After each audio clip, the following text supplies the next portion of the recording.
Today, I have the pleasure of Gillian Whitney. She is a LinkedIn video coach, and she runs a company called Easy Peasy. Video Easy Peasy. Video Easy Peasy. Okay.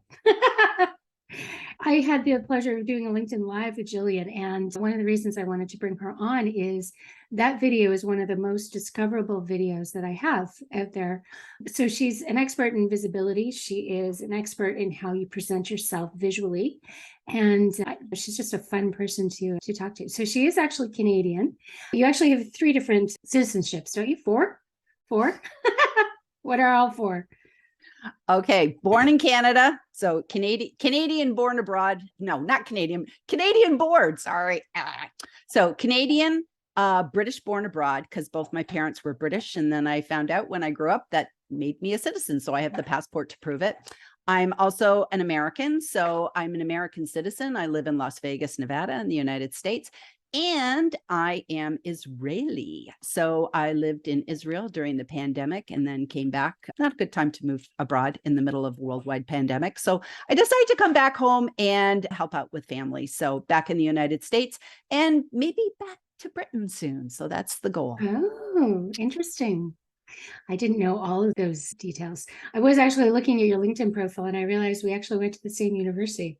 So did you go to York, Maine? Yes. I went to Glendon. York. Yeah, I went to Glendon. So yeah, if you looked at our LinkedIn profiles, compare them, we both have York University showing. So there's that's so funny. That's so funny. I did not know that. Yeah, exactly. I didn't know that until I looked this morning. So one of the topics I wanted to talk to you about, Gillian, is really just what are the best practices when you're presenting yourself on video? And just so you know, we are actually recording this as the first video version. And I am actually going to be posting this on YouTube.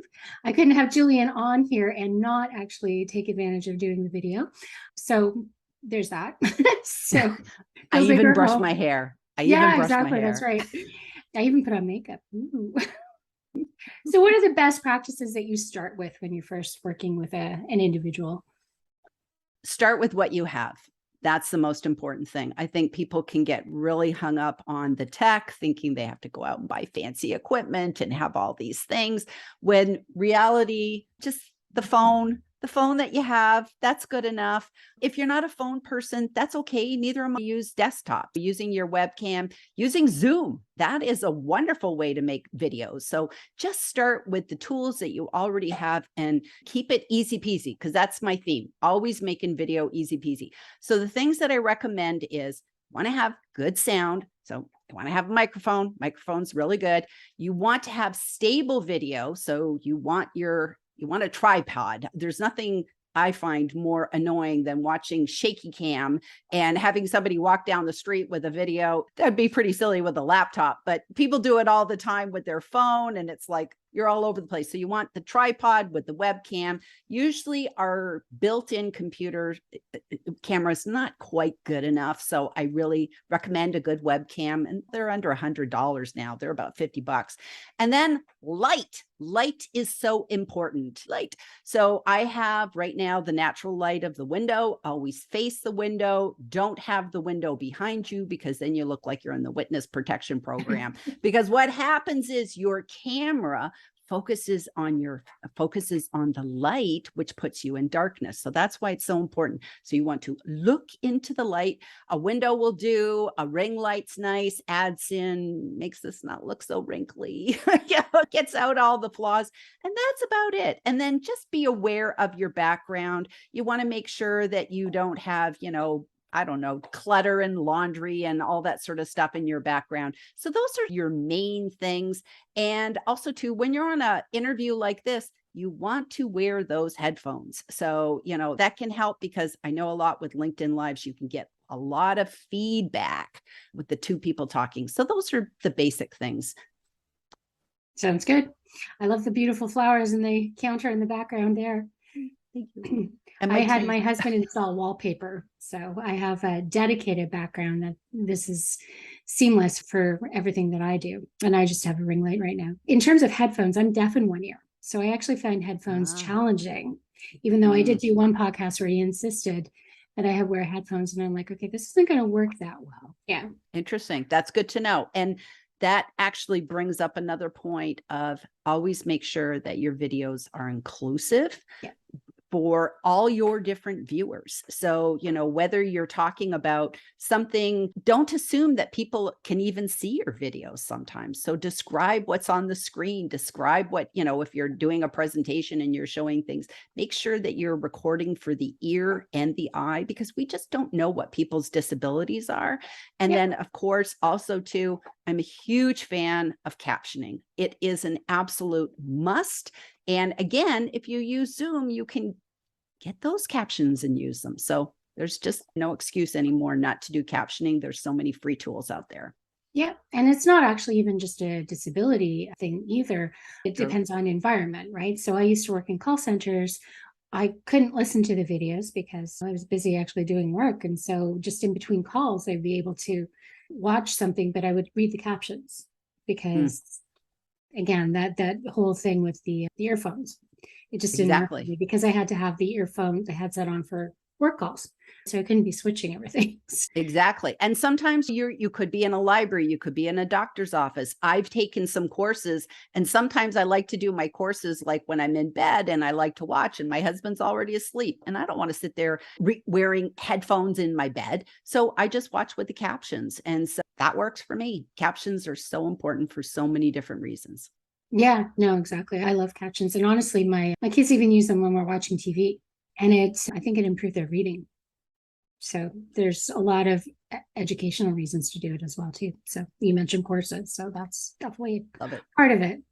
When we're looking at the future of work and hybrid remote, because that's my thing, there's a lot of opportunity for people who are learning how to use video in the workplace, right? So we're not necessarily working synchronously. We're not necessarily in the same location. We're not even necessarily in the same continent, never mind the actual office. So what are some of the things that you recommend for working hybrid, for example, or remote completely to emphasize your brand, to increase that visibility and really just streamline how people interact? Well, learn to use video as a communication tool. It's not always just about showing who you are and being an influencer or anything like that. We don't always have to be TikTok and entertainment and all those type of things. You have to look at video as a communication tool. And literally, I can tell you from the day that from the moment I wake up in the morning to when I go to bed, I'm using some form of video. And for instance, I have a friend who lives in Belgium, and we send videos back and forth on WhatsApp. We're on totally different time zones. So I send her a video. She sends me a video. We say good morning. We wake up and we each have our lovely little videos. And it could be we're out for a walk, or I'm making my coffee, those type of things. And it's really great because that's a way to get comfortable with being on video. Just get used to picking up your phone and speaking to somebody as if it's a friend, because then when you go to the workplace and you have to send somebody a video, you can do that. And by trade, I was a tech writer before I even got into video. So if I go back through my whole workplace scenario, I was a tech writer. I was a computer trainer. And if I had video at that time, it would have made my life so much easier because I was making SOPs, standard operating procedures, and everything was typed in Word and having to type everything.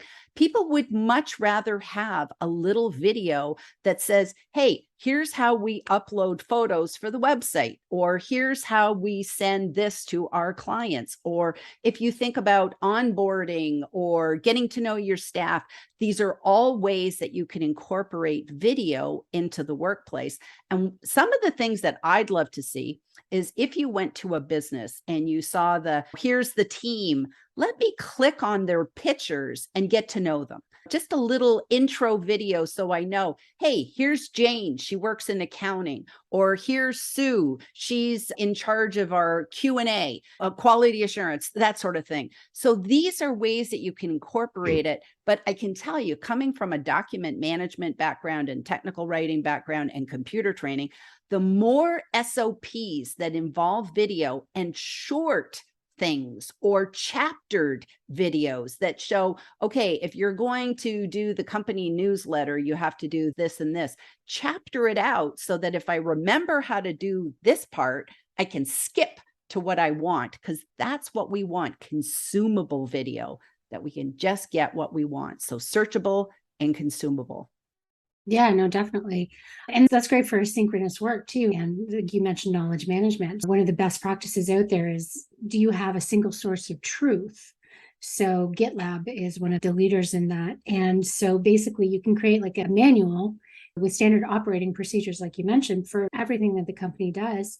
And then you have one person who's responsible for keeping that updated. But video would be great because you can share your screen, you can talk through it, demonstrate what you're really teaching, and then make sure that keeps up to date. And that way, if you do actually encounter turnover or the great resignation or quick quitting or quiet quitting or whatever type of quitting is going on, you have captured that knowledge and it's going to benefit the organization, right? So, and that idea of an interactive org chart with video, that would be cool.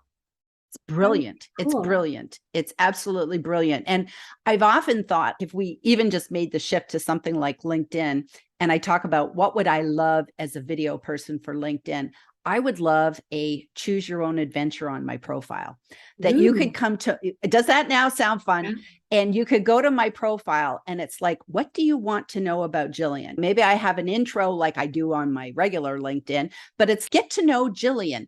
And you could choose your own adventure. You might say, what are some of her career things? Because maybe you're a headhunter and you want to know, maybe I could, talk Gillian into having a job. So you might want to know, what's my work background? Or you might want to know, she says she's got 4 passports. Let's find out, how does she have 4 citizenships? So I talk about that. Or maybe what are the services she provides?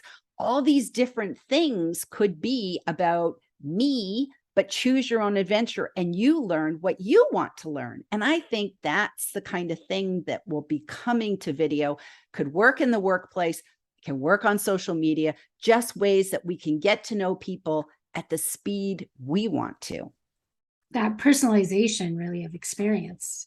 You're choosing what you want to engage with. Yes. Yeah, I think that's really cool. So you've mentioned a couple of different software things here. Are there best for the future work? What would you like to see? Like you mentioned what you would like to see for LinkedIn, but in the workspace, what kind of software do you recommend or do you see a future for? Loom.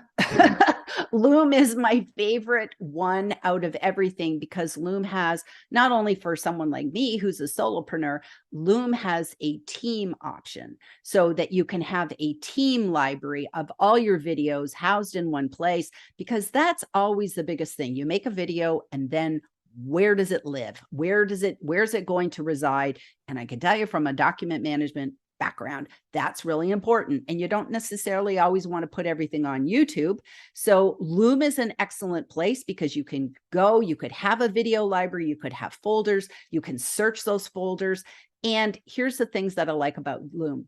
Number one, you can make your videos private. You could make your videos password protected. You can allow for comments and reactions. So that elicits feedback when people watch videos. Maybe they're going to say, I don't understand this part. There was a leap in logic here between how do I download this and then how do I upload it here? So people can provide that kind of feedback. The other thing that I love about Loom is it is inclusive, meaning that it allows for the captions, and that's now on their free plan. Even, for goodness sakes, you don't get better than that. And so it allows for closed captions that can be turned on and turned off. So at your discretion, you can decide to watch them or not. And you can also see a running transcript. So if you'd rather just read, you can read, and it's not always just at the bottom of the screen. You can have the searchable transcript on the side. You can search for things. So to me, that is a fabulous tool. You can screen share, you can webcam, you can do a combination of screen sharing and webcam. So you're that little circle bubble in the corner. And if you upload your picture and you're having a bad hair day, and you want to still make your video personalized, it will show your picture in that circle bubble. So that's good for people that they're hesitant. They don't want to be on camera. And we have to acknowledge that, and we have to honor that. And we can't always tell people, get over it. We can't. We have to allow that people are going to have different comfort levels. And so if I just could see your picture, Nola, that would at least make me realize it's Nola's video, that's her talking, and that's a wonderful way. So to me, Loom is excellent. And for any company that uses programs like Notion or any kind of database, a lot of those, I actually like to use Notion for a lot of different things. Loom videos can be embedded inside of Notion, and then they play inside of Notion. So that, to me, is a great aha that we could have that for project management and have your videos in there. So you could do a lot of things with a program like Loom. Yeah, exactly. And that whole part of automation is really cool as well too, because like you can link up with apps like Zapier and automate an awful lot that's happening with Notion as well too. Exactly. Right? Oh, and one extra thing about Loom is it even has a video trimmer inside. So if you mess up and you're like, oh, I don't know, you're at home and you're making your video for the CEO of the company, and now all of a sudden your dog starts barking and you're like, I got to get that bit out. You can snip it out, which is really nice, all in the same program. And I think that's what we need, is more video tools that allow us to do multiple things. Because if you make it too complicated, people just go, I'm not doing any of it. Yeah, I tried to upload a video to LinkedIn, and that's where I learned there was actually a 15-minute cap. And they're like, trim it. And I'm like, oh, but I can't do that within LinkedIn. No. Another tool that I'll recommend is I don't actually have a paid program to this, but I do have the free version. And it's a program called Video Ask. And one of the reasons why I like this tool, and I do recommend it to companies, is that you can set up a series of questions like a funnel. So I used it, I actually learned about it first when somebody asked me to do a customer review for a product. And they sent me the Video Ask. And then what it did was it asked me a series of questions, and I would answer by video. And then it would send me, and then I do that little segment, and then it'd say, okay, and it was very fun. It was very lighthearted and very fun. And it said, okay, so now here's video question number 2. And they'd ask me the question, and they were asking me via video. So it's, hi, I'm Sally. I'm from the product department and yada. And then she'd say, so where did you use Zoom? And I think I was doing a review about Zoom. So it said, take a couple minutes to think about it. And when you're ready, hit the button. So I took a couple minutes to think about it, hit the button, and I made my little 1-minute segment. And then she asked me the next question. And this was all done at my own leisure, and I took my time. And so it just prompted me from video to video. And then it strung it all together at the end for me, and then said, if you're happy with this, hit send. Or I could have re-recorded. And I thought that was brilliant, because I think a lot of times we don't know what to say on camera. So having that kind of video prompt, really, I thought that was outside of the box. So it actually edited her out, and it looks like a seamless video of you really just talking about that product. Yes. And they also you can do holiday cards and holiday messages for people. And I did that the first year that it came out, and it looked like it was snowing, and it was really cute. And then I was able to send those video messages to people. And then they had the option of whoever I sent them to as customers or friends or colleagues, whatever, they had the option of sending either a video message back or a text message or a voice message. So again, this is an awesome communication tool that companies could be using within the company, and then also outbound with their customers as well. So I like tools like that. I think they're great. Yeah, that's cool. So can you embed it? If you had it at the company and you were using it, say you wanted to embed it into like Teams or Slack or something, could you download that video and like I think you can. And you can add captions, you can add closed captions, you can do a lot of different things with it. And I actually learned about it first because somebody sent me a Christmas message on LinkedIn, and they just popped it into a DM. And I was just like, Oh my gosh. So I watched the video and then it said, do you want to reply with a video? And I was like, of course I would. I'm a video person. I have to. And Right. that's when I learned about it. And I thought, well, that was cool. And they do have a free plan that you can get started and check it out. So I'm on the free plan, but I thought it was a really cool tool. That's cool. Yeah, no, I like that. And so much of communication that happens in the office, if you're not talking to somebody directly, synchronously, if it's messages, if it's emails, so much of the tone gets lost. And Yes. miscommunications can really happen because of a misinterpretation of an emoji or tone in general, right? You Or get all that, caps, or all typing caps, and or all. a lot of the digital hygiene issues that can sometimes happen. Video is a way that you can really make your intention clear just by Yes. adding tone.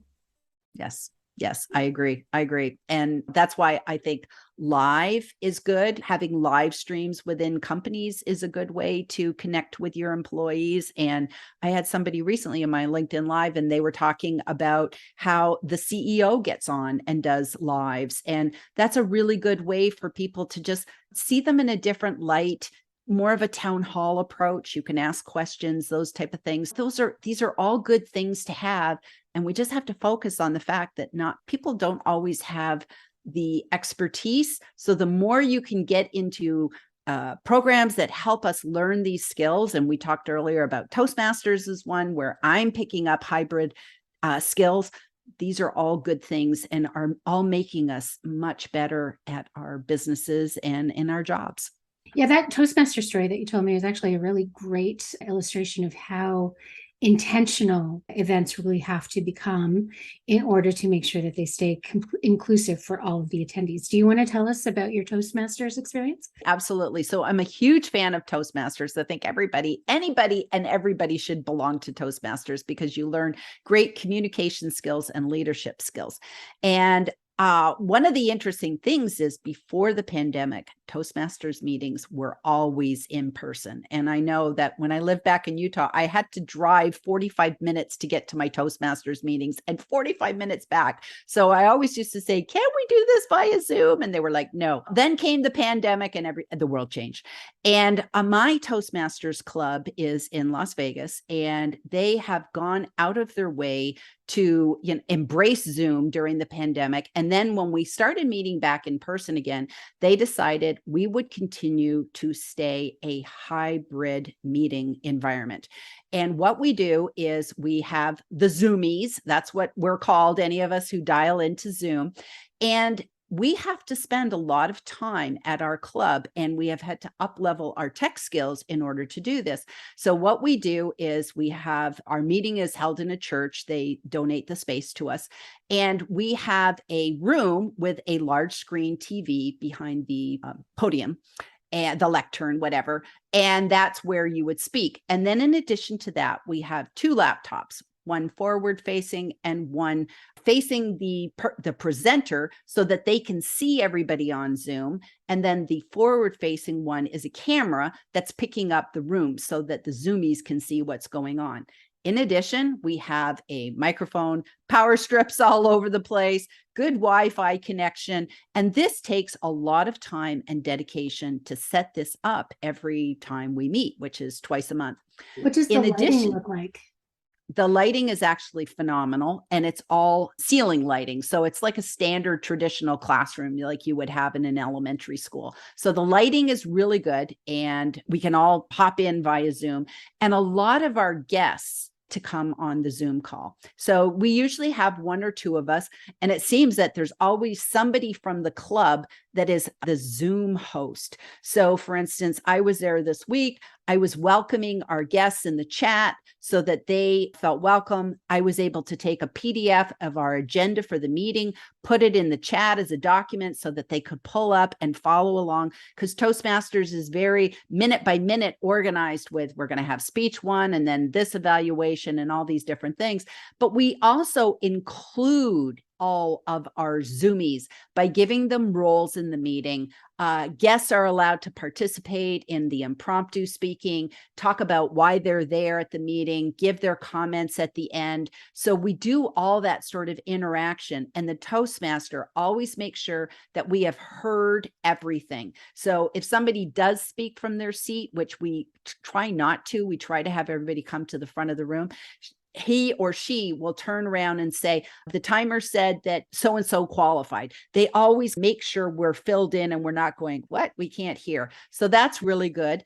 And then on top of that, we all have jobs and roles. So for instance, this week I was the educational moment. So I gave like a 3-minute speech about the meeting and what we were doing and Toastmasters in general. So it's an incredible environment. And for many of us, we don't have any other way to learn hybrid skills. This is the only place I've ever been that could be a training ground. And what I love about Toastmasters is it's a safe space, meaning you can come and give a speech, and we're encouraged to address our audience in front of us in the room, but also those Zoomies as well. And if you get up and give your speech and you're nervous and all you do is talk to the people in front of you and you ignore the Zoomies afterwards, we're going to give you that feedback. So this is great training for how do I live as part of this remote world, either being on Zoom or being live. So hybrid works both ways. So it's a lot of work on the part of my club, and I highly commend them. And this week in particular, we had a guest from Washington, D.C., who was in a legislative Toastmasters club that had heard that we were doing hybrid meetings, and she attended to learn how we did it. And she walked away saying, this was amazing, put all her contact information.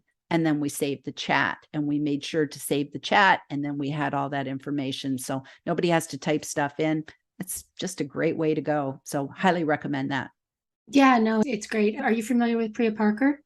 She wrote The No. Art of Gathering. So that's a great resource for this type of gathering. And she actually told a recent story in her newsletter about a wedding that was actually conducted in person, but the majority of the family was actually around the world. And so they really had a hybrid event like that. And so guests were actually in the chat, and they were sharing pictures and comments and chatting. And they had a cousin running the chat, and just they had intentionality about how those two audiences really interacted. And so there were specific moments where the people who were there in person would then interact with the people who were remote. And so everybody felt seen and heard.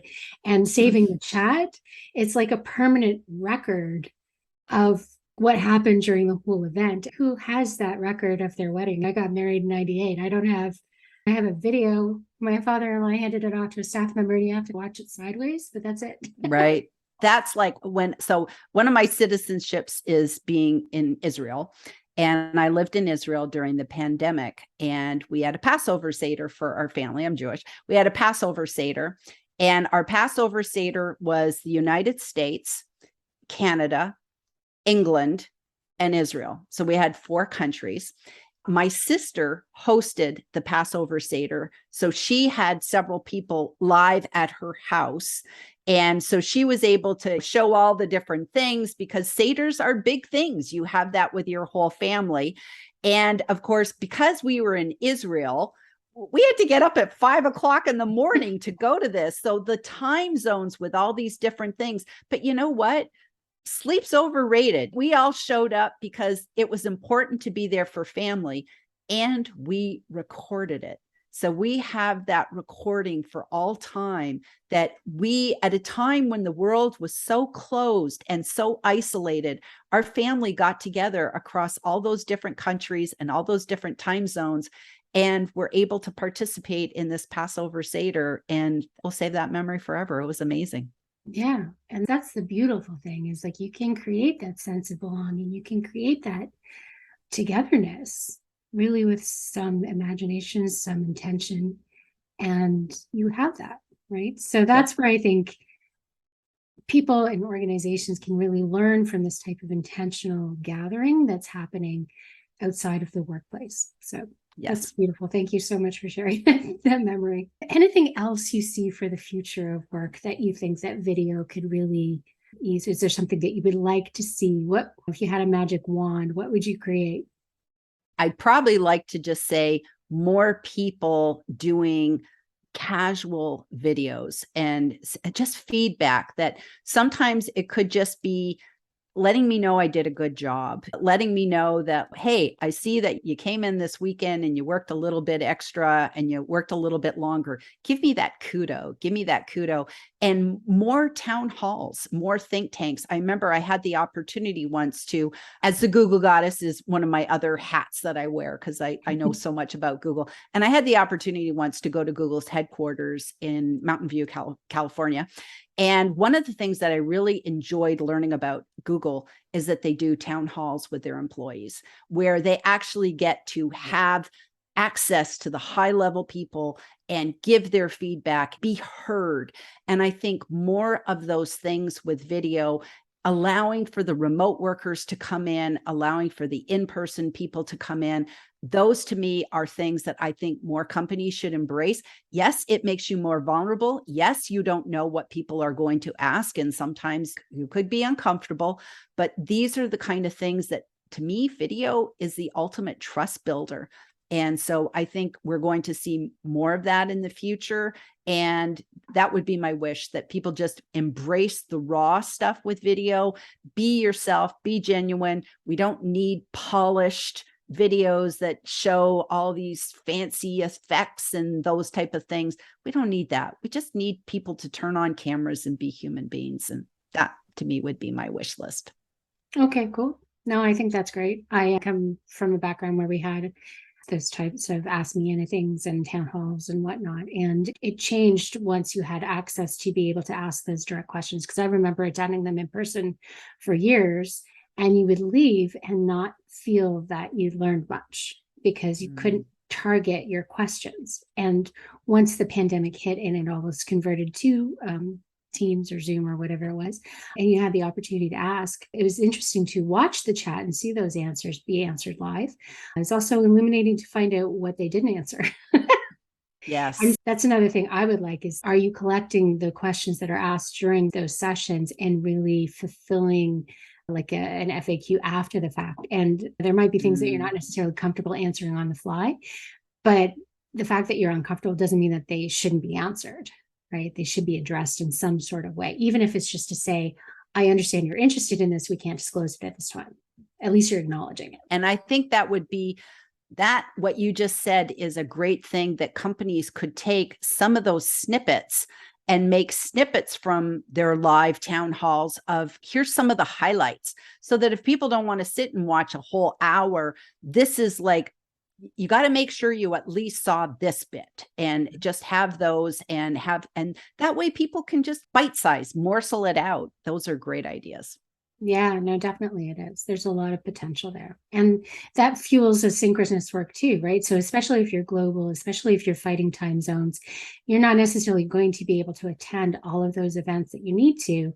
How can you catch up, and how can you make sure that you're in the loop? And if you're making it available and you've got that transparency to make sure it's there, it's just going to add to the employee experience. So I agree. I think that's a great idea. So anything else that you'd like to mention that we haven't covered? I think we've covered a lot of ground. We've covered a lot of ground, and I could talk forever. So I'll probably zip it up here because I'll keep you too long. This has been fun. Thank you. Yeah, no, thank you. I appreciate it. All right.